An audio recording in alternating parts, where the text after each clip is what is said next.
Welcome back to SLOTHBOXX.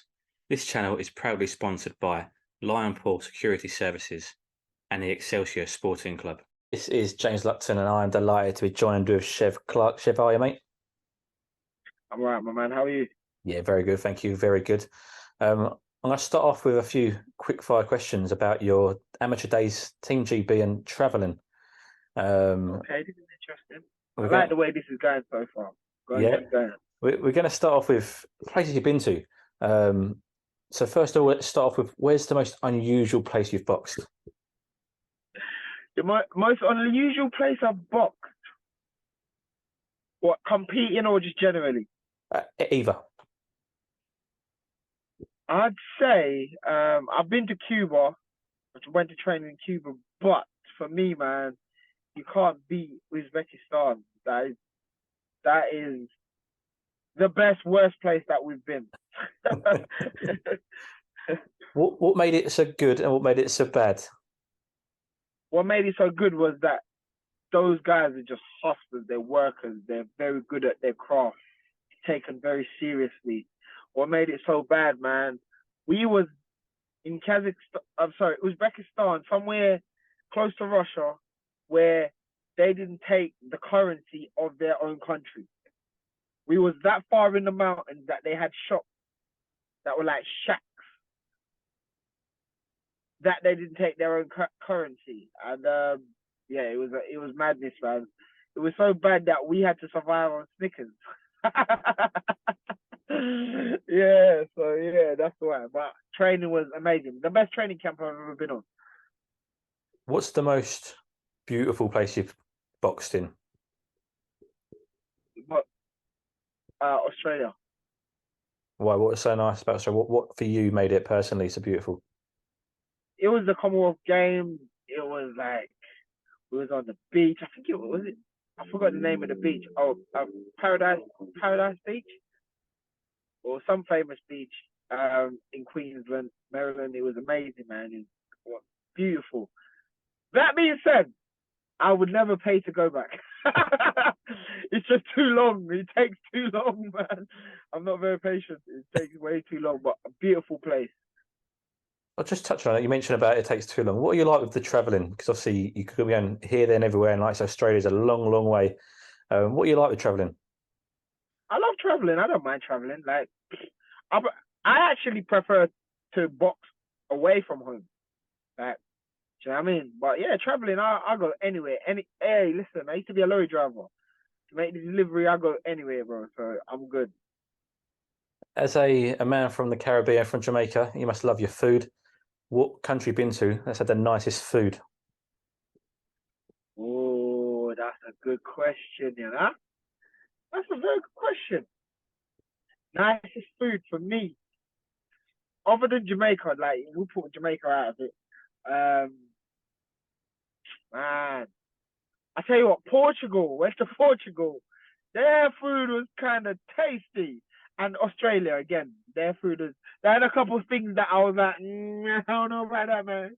But for the most part, their food was tasty. Nice, flavoursome, seasoned. Yeah, great. What food are you saying no to? Man, don't eat crocodile, bro. I want to hear about no crocodile or no flipping kangaroo balls, bro. Like, man, I ain't on them things. Oh. Sounds like you went out there for I'm a Celebrity and not a boxing tournament. Nah, it was one of the delicacies in the village, like the athletes' village. So it was actually I think that was the best athletes' village I've ever been in. You know, the Olympic one wasn't all that, but the Commonwealth Games was sick. Talk to me about fan bases. I'm sure you've been to countries where you've boxed in front of nobody. I'm sure there have been places you've boxed in front of hundreds of thousands, especially as an amateur and now as a pro. Where's had the best fan base for you?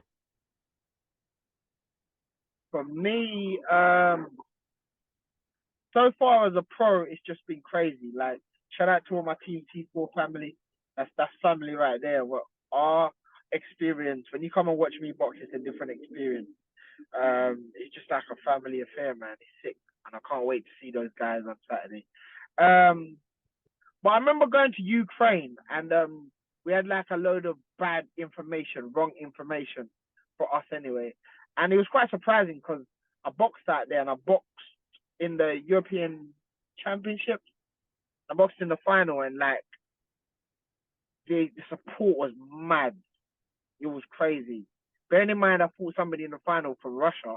Like there was people cheering my name. There was that one guy. He waited like after hours of me getting drug tested for me to get a picture of him and his son. Like that was one of the most powerful moments for me. What's that feeling like? You know, this is somebody who potentially had never seen you before that week or that tournament, and he's waited around and he wanted to see you for how you performed, and knowing that you clearly made an impression on this guy. What's that mean to you? Yeah, that was pretty sick because, funny enough, they spoke a little bit of English, which was really good considering we're in their country. And he was like, "You, Mike Tyson," and that's what he kept saying. I was like, "I'm not Mike Tyson, but I'll take that." You know what I mean? But just for somebody admiring what you do on a daily basis, that was really good, and it just made me want to, like, you know what I mean, make time for them. I mean, him calling you Mike Tyson, it's either some compliment or he's stuck in 1988. I don't know, man. You are either way. I'm grateful because obviously I look up to Mike Tyson, so I take Absolutely. it as a compliment. No, definitely it is. We talk about fan bases there. You touched on your fan base. How much does Yeah. your fan base mean to you? What do these guys do to you? Do they give you an extra level when it comes to getting through fight night and getting through camp, knowing it's to put a show on for these guys? Yeah, like just the fact, right? This is the mad thing about my fan base so far. Yeah, predominantly, of course, it's people that I know. So like I'm pulling up to like 150, 200 people, whatever. Predominantly at the moment, it's people I know, and I'm talking from the day I came to England. Like there's people from all the way back then. Like some of these Donnies I haven't seen since school. Do you know what I mean? And like guys I hang around with when I was a youth. And for them to come together on fight night and they haven't seen each other in years and they're like, "Oh, bro, like, what's been happening on? Oh, man, you know what? I've got kids now, work's doing this." And for them, like, when I fight, it's like a break and it's also a catch up with myself, the guys that they haven't seen. So it's like, that's what I'm saying. It's really a family. It's not like, I don't know what happens when other people box, but it's different. You know what I mean? And as I said, more people are building, and every time I fight, I go out and I see those guys, and more people are adding to it. So now it's becoming more than just the people that are new or acquaintances. It's building a fan base. Do you know what I mean? What's that side of it mean to you, and how important is it to you to keep going out there and seeing everybody who's come to see you fight on fight night after you've been in there and got your victory, to get into the crowd and thank them personally? What's that mean to you, and how important is that to you to do so? That means a lot. That means a lot to me. Like for me, that sharing that moment with them, they believe. Like I don't really care about people who ain't never believe. Like I care about the believers. Do you know what I mean? And even if it was one person or whether it be a million, like obviously when it gets to that stage, I'll have to do something else. But while I can, I will because like they didn't have to take the time out of their day to come and support me and use their hard-earned money to buy a ticket. Do you know what I mean? So what does it take for me to, once I've been through the fight, drug tested or whatever, go out and spend some time with them? At the end of the day, they're the ones coming out to support me.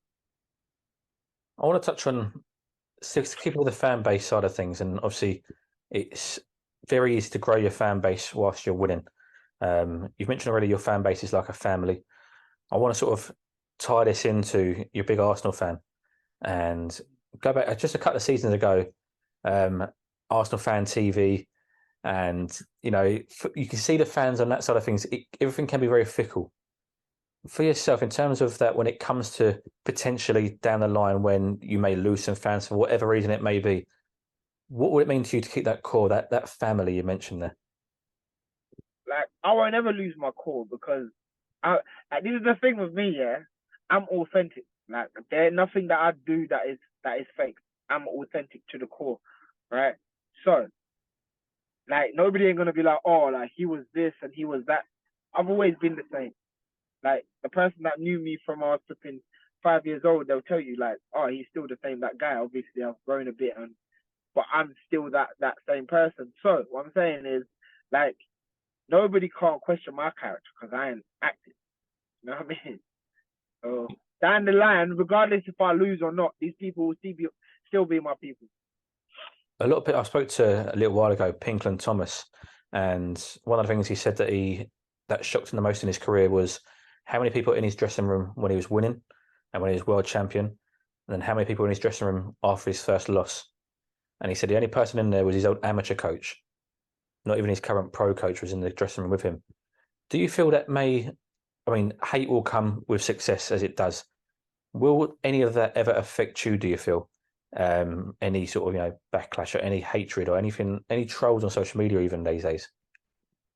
I don't know. I don't really I'm not a social media guy. As I said, like you see how I operate. All my people are authentic. I don't have a celebrity coach. I'm not into that. Like the people that brought me here, I got the people that helped me to get to an Olympic, and I got my pro coach right now who are people that I already knew. You know what I mean? So I'm not looking for I'm not here to be a celebrity.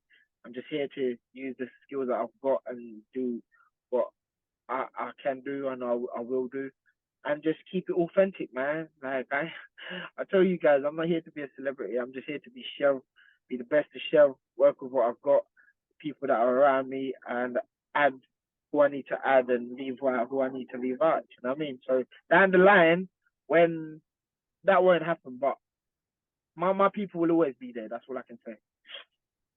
You mentioned the people there who have made Chev and who have made you the man you are today. Growing up as a boxing fan, obviously you got into boxing for a reason. There's potentially 3 names that you would have watched as you grew up. 3 names in the cruiserweight division through history who are probably 3 of, if not the 3 best cruiserweights in history. So I'm going to mention these 3 names to you. Evander Holyfield, David Haye, bad boy. David Haye, yes. and Alexander Usyk. Firstly, what do these 3 names mean to you? Holyfield is just a warrior, man. Like hard and like he is like tactically aware. Like the way he breaks people down tactically. I don't want to go into it too much on camera, but Holyfield is special, and a lot of people don't know that. They just look at it like how big he got. Like, let's remember, he was a very small cruiserweight. Like, a lot of people seem to forget that. No, sorry, he was a small heavyweight. When he moved up, he was a small heavyweight, and like he just handled it. But at cruiserweight, he was a bad boy. You know what I mean? Like, he had it all, man. I don't want to go into it, but yeah, he had it all. And David Haye and Usyk, obviously, at the more recent times than Holyfield. What do you guys think of those 2 guys there? And out of these 3 names, have you taken any of their attributes and tried to emulate anything that you've taken from those guys? Yeah, Holyfield, of course. Naturally, there's some things that Usyk does. He's a southpaw, but there's certain things that he does. I won't say that he does that I do. David Haye, he was just explosive. He was a bit taller than me, but he was still a short guy, I'd say. But he used his attributes well, and I think that's what I do well. And you can't forget the Jamaican heritage as well. You know what I mean? We've got a little bit in common there as well. Absolutely. And the last thing I want to mention to you today, Chev, these 3 names again. Pick one to be by your side in a street fight, duck one, and knock one out. That's a hard one, man. Knock out David Haye. Man, Usyk. I'd want Usyk on the road with him because Usyk's a bad boy, But the heart that Holyfield have, like, if you're going into battle, you need that heart. So, I suppose I'd take duck Usyk for that reason, and then bring Holyfield because of the heart, because we know like he's got hearts of hearts, man. Absolutely. Well, Chev, I want to thank you very much for your time. As I mentioned earlier, something a little bit different, a bit light-hearted. Obviously, heading into fight week, you're going to get plenty of all the other media stuff. But I want to thank you for your Yeah, time yeah. this evening. Yeah, listen, man, fight week's gonna be great. You guys go, get that raw how can I say? Gonna get that raw explosive action. You know what I do, you know what I bring. So I'll see you fight week and have a blessed one, man. Thank you very much. No worries at all, Chef. Thank you.